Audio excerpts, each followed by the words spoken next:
Good evening all of you. आज हम चर्चा कर लेते हैं बजट के बारे में।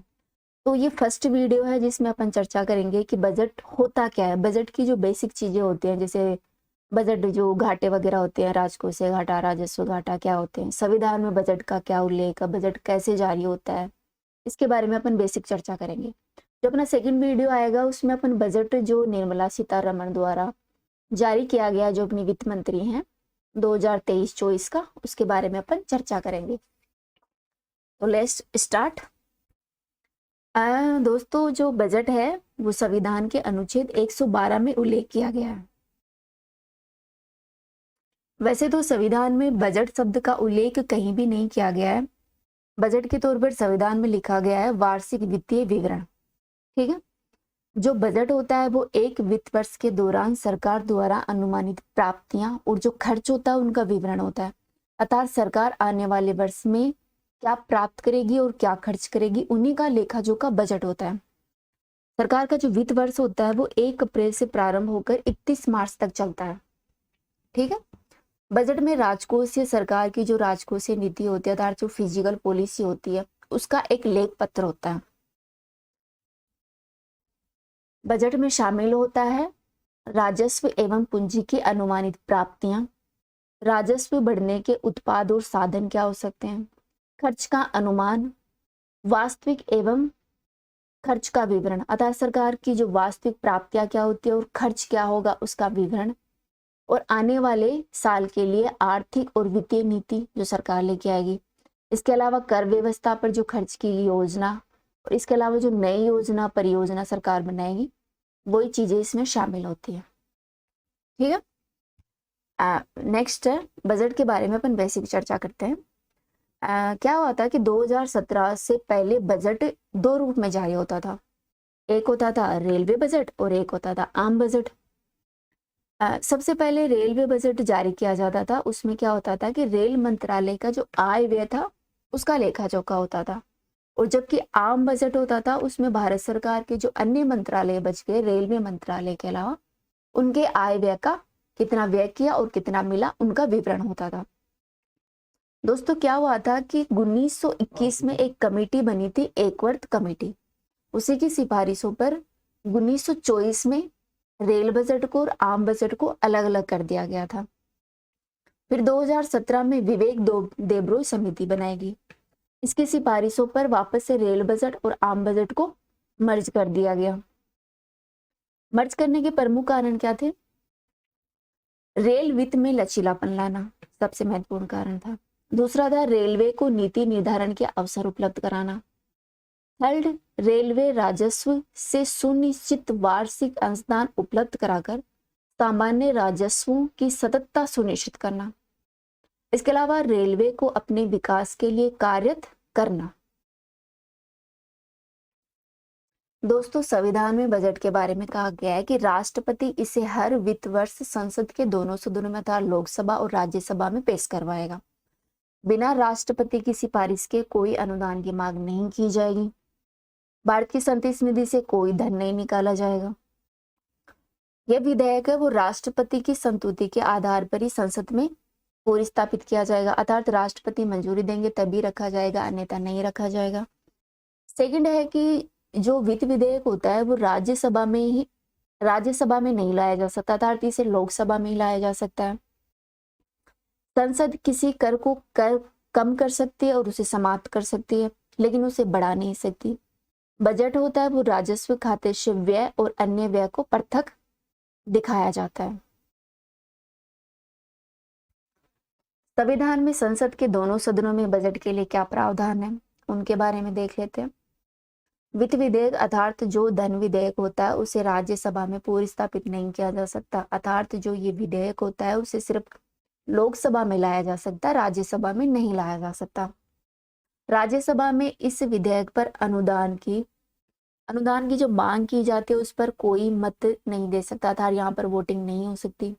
वोटिंग होती है वो सिर्फ लोकसभा में होती है। राज्यसभा है इस विधेयक को सिर्फ 14 दिन तक अपने पास रख सकती है। इसे ज्यादा रखने पर राज्यसभा की तरफ से यह विधेयक लोकसभा द्वारा पास समझा जाएगा। अगर राज्यसभा इस विधेयक में कोई सिफारिश करती है तो लोकसभा के लिए बाध्यकारी नहीं है कि उस सिफारिशों को माने ही, वो स्वीकार भी कर सकती है, अस्वीकार भी कर सकती है। दोस्तों बजट पेश कैसे होता है? सबसे पहले होती है बजट सत्र की शुरुआत। बजट सत्र की शुरुआत में इकोनॉमिक सर्वे पेश किया जाता है। दोस्तों इकोनॉमिक सर्वे होता है वो पिछले साल का होता है और बजट होता है वो अगले साल का होता है। अर्थात अभी 2023 चल रहा है तो बजट आया है वो 2023 और 24 का है। इकोनॉमी सर्वे आया है वो 2022-23 का है। ठीक है। इकोनॉमी सर्वे पेश होने के बाद में बजट का प्रस्तुतिकरण होता है, जिसमें वित्त मंत्री के द्वारा बजट भाषण होता है और वित्त मंत्री के द्वारा वित्त विधेयक पेश किया जाता है। इसके बाद संसद में आम बहस होती है, जो बजट प्रस्ताव होते हैं उन पर सांसदों द्वारा चर्चा की जाती है। फिर विभागीय समितियों द्वारा बजट पर जांच की जाती है। स्थायी समिति होती है वो बजट प्रस्तावों पर विचार करती है। इस दौरान संसद अपनी स्थगित रहती है। फिर बजट के अनुदानों की मांग की जाती है। विनियोग विधेयक पारित होता है। फिर वित्त विधेयक पारित होता है, जो कि राज्य लोकसभा में पारित होता है और राष्ट्रपति मंजूरी मिलने के बाद में बजट पास समझा जाता है। मुख्य रूप से बजट दो प्रकार का होता है, तो संतुलित बजट, एक असंतुलित बजट। संतुलित बजट में क्या होता है, सरकार द्वारा जमा आय के बराबर राशि खर्च करती है। अर्थात इसमें सरकार होती है, उसके पास जो जमा पैसे होते हैं उसके बराबर वो खर्च करती है। यही संतुलित बजट होता है। अगर इससे ज्यादा खर्च करने की जरूरत पड़ती है तो संतुलित बजट को संतुलित रखने के लिए करों के माध्यम से राशि प्राप्त करना पड़ेगा। अर्थात सरकार क्या करती है कि अगर सरकार का खर्च है वो बजट में ज्यादा हो जाए तो सरकार बजट को संतुलित करने के लिए कर है, जो टैक्स है, वो बढ़ा देती है और पैसे ले लेती है। असंतुलित बजट को दो भागों में बांट सकते हैं। एक तो बचत का बजट होता है और एक घाटे का बजट होता है। बचत का बजट अर्थात जो बजट अधिशेष होता है उसमें क्या होता है कि जब कर से प्राप्त राशि आवश्यक आय से अधिक होती है तो वह बजट अधिशेष का बजट होता है। अर्थात इसमें क्या होता है, सरकार को जो टैक्स से राशि मिलती है और जो सरकार खर्च करती है उससे ज्यादा होती है जो कर से राशि मिलती है वो, तो वो बजट होता है अधिशेष का बजट। और घाटे का बजट होता है जब सरकार राजस्व प्राप्तियों से अधिक व्यय करती है, अर्थात सरकार को पैसे कम मिलते हैं और व्यय ज्यादा करना पड़ जाता है, तो वो घाटे का बजट कहलाता है। इसके अलावा एक बजट होता है आम बजट। आम बजट होता है वो पूरे साल के लिए जारी किया जाता है, जैसे कि अभी 2023-24 का बजट जारी किया जाएगा। यह हर साल नियमित रूप से जारी किया जाता है। सरकार होती है इसमें बड़े फैसले लेती है। एक होता है अंतरिम बजट, जो कि कुछ महीनों के लिए जारी किया जाता है। तो इसमें क्या होता है कि हर 5 साल पर लोकसभा के चुनाव होते हैं, उस समय जब 5वें बार सरकार चेंज होती है तो उस समय अंतरिम बजट पेश किया जाता है। सरकार बदलने के दौरान ये मतलब बजट होता है वो पेश होता है। इसमें सरकार होती है वो बड़े बड़े जो फैसले होते हैं कोई योजना लाने का और कुछ करने का, तो वो लागू करने से बचती है। एक होता है पूरक बजट। ये बचे हुए वक्त के लिए लाया जाता है। क्या होता है कि सरकार को जब अतिरिक्त पैसों की जरूरत पड़ जाती है किसी योजना के लिए तो ये बजट लाया जाता है। सरकार सिर्फ यह बजट जरूरी और जो इम्पोर्टेंट फैसले होते हैं उन्हीं को इम्प्लीमेंट करने के लिए लाती है। एक बजट होता है लैंगिक बजट। जब बजट महिलाओं और शिशु कल्याण को ध्यान में रखकर लाया जाता है तो उसे लैंगिक बजट कहते हैं। दोस्तों इस बजट में वुमेन डेवलपमेंट और सशक्तिकरण के लिए योजनाएं लाई जाती हैं, उन्हीं के लिए राशि सुनिश्चित करने के लिए यह बजट लाया जाता है। सरकारी बजट दो तरीके से बांट सकते हैं अपन, एक राजस्व बजट, एक पूंजीगत बजट। राजस्व बजट में सरकार ने क्या राजस्व प्राप्ति हुई और क्या राजस्व व्यय किया। पूंजीगत बजट में सरकार की जो पूंजीगत प्राप्तियां और पूंजीगत व्यय अर्थात खर्चा होता है। राजस्व प्राप्ति सरकार से कहाँ से होती है, सरकार को मिलती है जैसे टैक्स लगा दिया, गैर कर टैक्स राजस्व हो गया।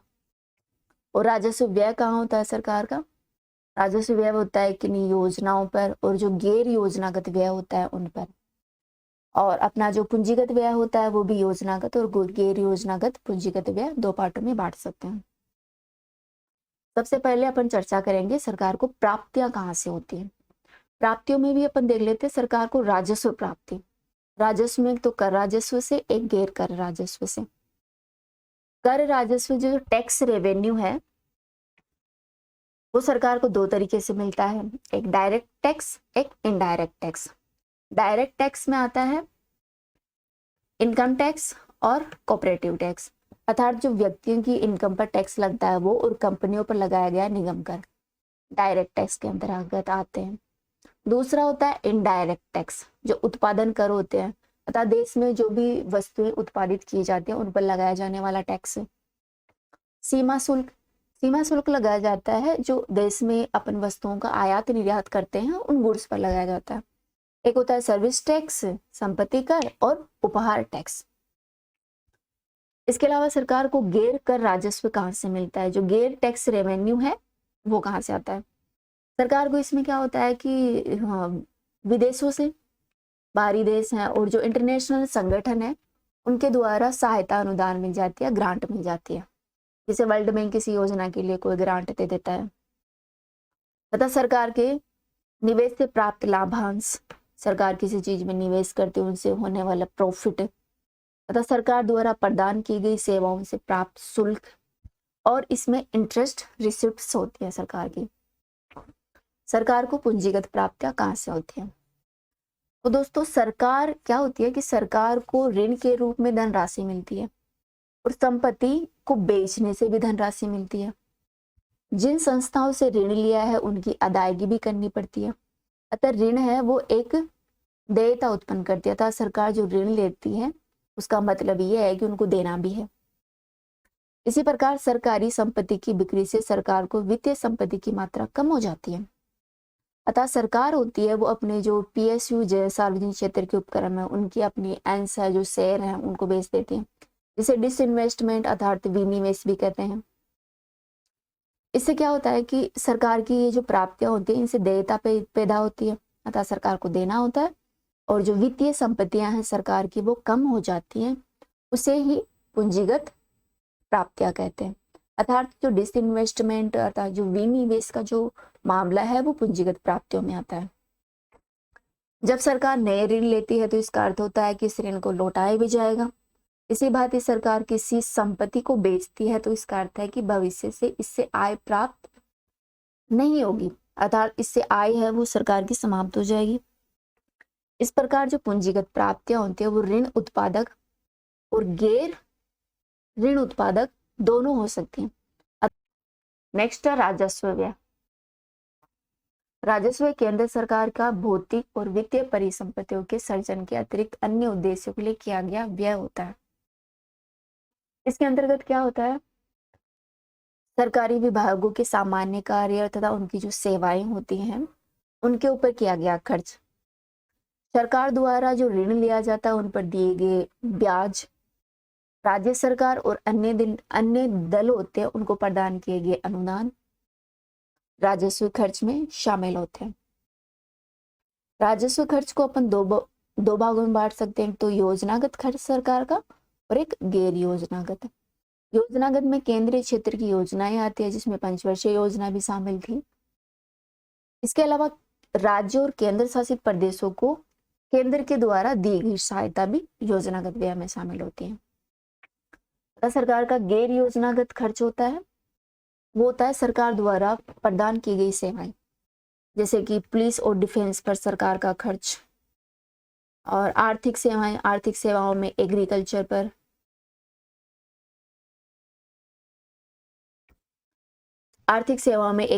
पर, इंडस्ट्रीज, ट्रेड, परिवहन, ट्रांसपोर्ट आदि पर, और जो सामाजिक सर्विसेज होती हैं जैसे एजुकेशनल, मेडिकल, एम्प्लॉयमेंट आदि पर मुख्य रूप से बहुत सारा खर्च हो जाता है। इसके अलावा ऋण पर ब्याज अदायगी करना, प्रतिरक्षा सेवाएं, पेंशन और जो वेतन दिए जाते हैं वो भी गैर योजनागत व्यय में आते हैं। बाजारों पर ऋण, बाह्य ऋण और विविध आरक्षित निधियों पर जो ब्याज अदायगी होती है वो, और सब्सिडी होती है सरकार के द्वारा, वो भी गैर योजनागत व्यय में खर्च में शामिल होती है। चर्चा करते हैं पूंजीगत खर्च की। ये सरकार के व्यय होते हैं जिसके परिणाम स्वरूप भौतिक और वित्तीय संपत्तियों का सर्जन या फिर वित्तीय दायित्वों में कमी होती है।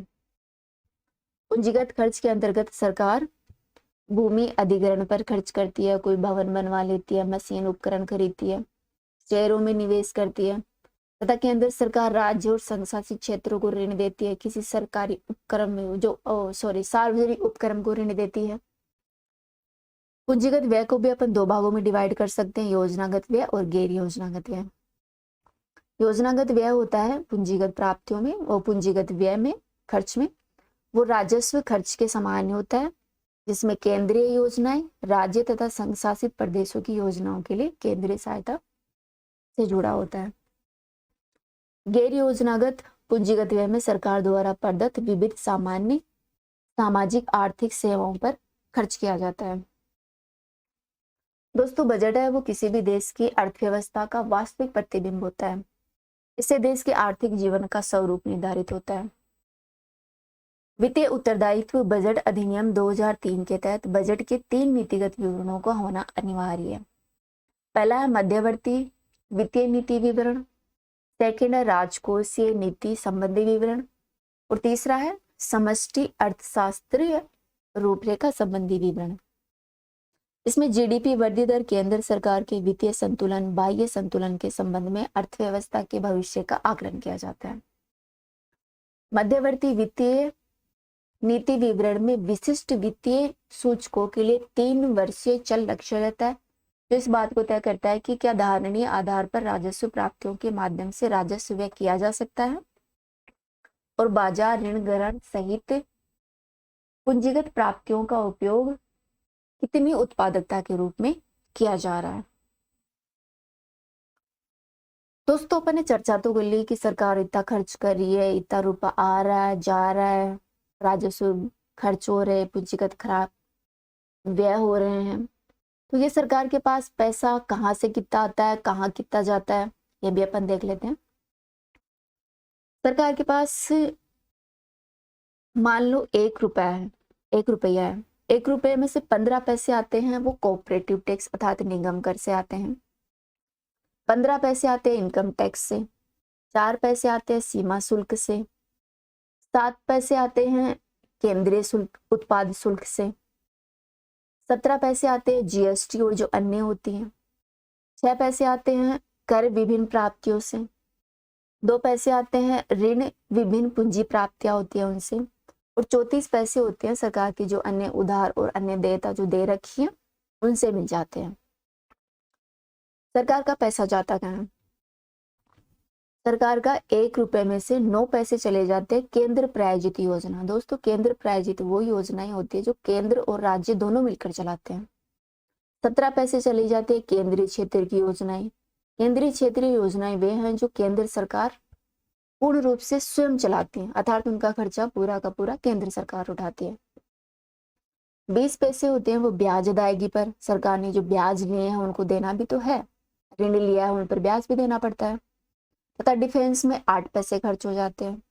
आर्थिक सहायता के लिए 7 पैसे खर्च किए जाते हैं। वित्त आयोग और जो अन्य अंतरण होते हैं उसमें 9 पैसे खर्च हो जाते हैं। तथा 18 पैसे होते हैं वो करों और शुल्कों के में राज्यों का हिस्सा होता है। 4% जो पैसे होते हैं, 4 पैसे होते हैं वो पेंशन के ऊपर खर्च किए जाते हैं, और बचे कुछ जो अन्य व्यय होते हैं सरकार के उस पर 8 पैसे खर्च कर दिए जाते हैं। इनकी सिक्वेंसिंग भी पूछ ली जाती है कि कौन से पैसे मतलब सबसे ज्यादा किस पे खर्च होता है, फिर किस पे या किस पे कम होता है, तो ये आप ध्यान रखिएगा। नेक्स्ट अपन चर्चा कर लेते हैं सरकारी घाटे क्या क्या होते हैं।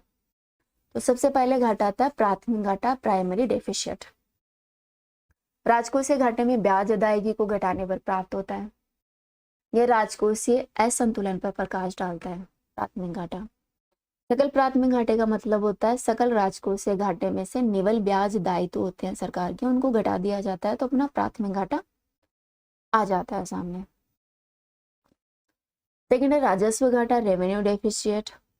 राजस्व घाटा सरकार की प्राप्तियों के ऊपर राजस्व व्यय के अधिशेष को दर्शाता है।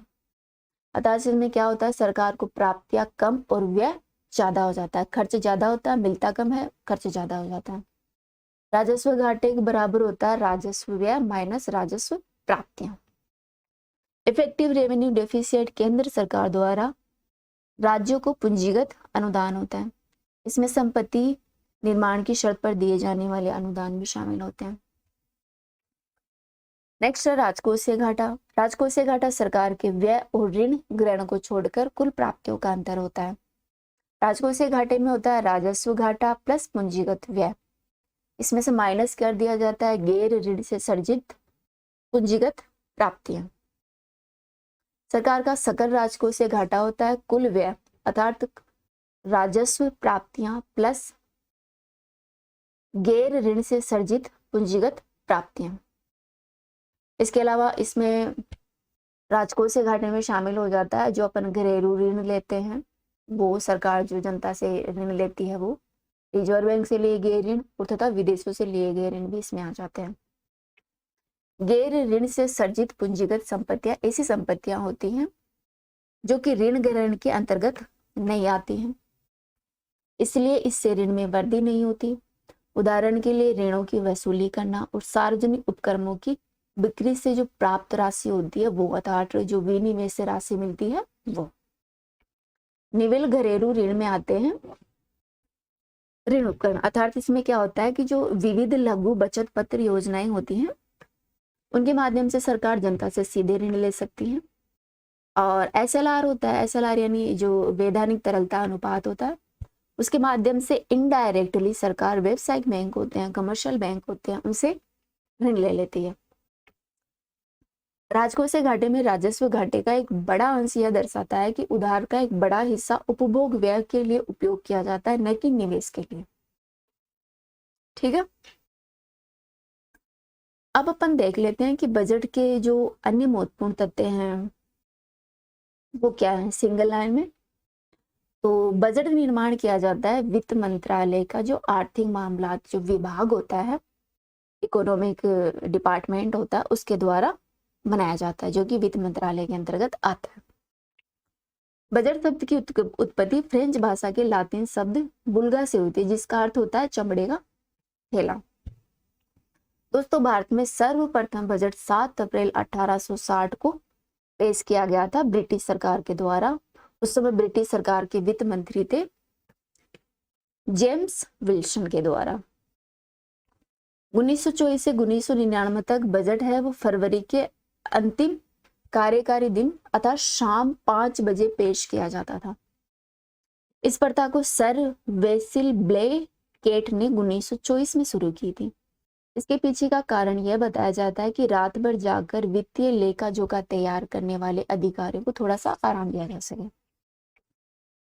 सन 2000 में पहली बार अपने वित्त मंत्री यशवंत सिन्हा ने सुबह 11 बजे बजट पेश किया। उसके बाद में अभी तक तो सुबह 11 बजे ही बजट पेश किया जाता है। स्वतंत्रता के बाद देश का पहला बजट वित्त मंत्री आर.के. षणमुख चेट्टी ने 26 नवंबर 1947 को पेश किया था। आर.के. षणमुख चेट्टी ने 1948 से में पहली बार अंतरिम बजट शब्द का प्रयोग किया था। तब से लघु अवधि का जो बजट पेश किया जाता है उसका नाम अंतरिम बजट ही रखा गया है। भारतीय गणतंत्र की स्थापना के बाद पहला बजट पेश किया गया वो 28 फरवरी 1950 में जॉन मथाई के द्वारा पेश किया गया था, जिसमें अपने योजना आयोग की स्थापना का भी वर्णन किया गया था। सी.डी. देशमुख है वो पहले वित्त मंत्री हैं जो भारत के गवर्नर भी रहे थे। इन्होंने 1951-52 में अंतरिम बजट भी पेश किया था। दोस्तों, 1956 से जो बजट है वो हिंदी में भी तैयार किया जाने लगा। उससे पहले सिर्फ और सिर्फ इंग्लिश में बजट तैयार किया जाता था। भारत में सबसे अधिक बार बजट पेश करने वाले मोरारजी देसाई थे, जिन्होंने लगभग 10 बार बजट पेश किया। भारत में 3 प्रधानमंत्री ऐसे भी रहे जो वित्त मंत्री भी थे, जिन्होंने वित्त मंत्री जो अपना वित्त विभाग था, वित्त मंत्रालय था, उसका कार्यभार किसी और को नहीं दिया, खुद ही संभाला। इनमें जवाहरलाल नेहरू, इंदिरा गांधी और राजीव गांधी थे। जवाहरलाल नेहरू और इंदिरा गांधी बजट पेश करने वाले 2 प्रधानमंत्री थे। 1921 में भारत सरकार का पहली बार पेपरलेस बजट पेश किया गया था। ठीक है, थैंक यू। ये लेक्चर आपको कैसा लगा कमेंट में जरूर बताइएगा। Again thank you.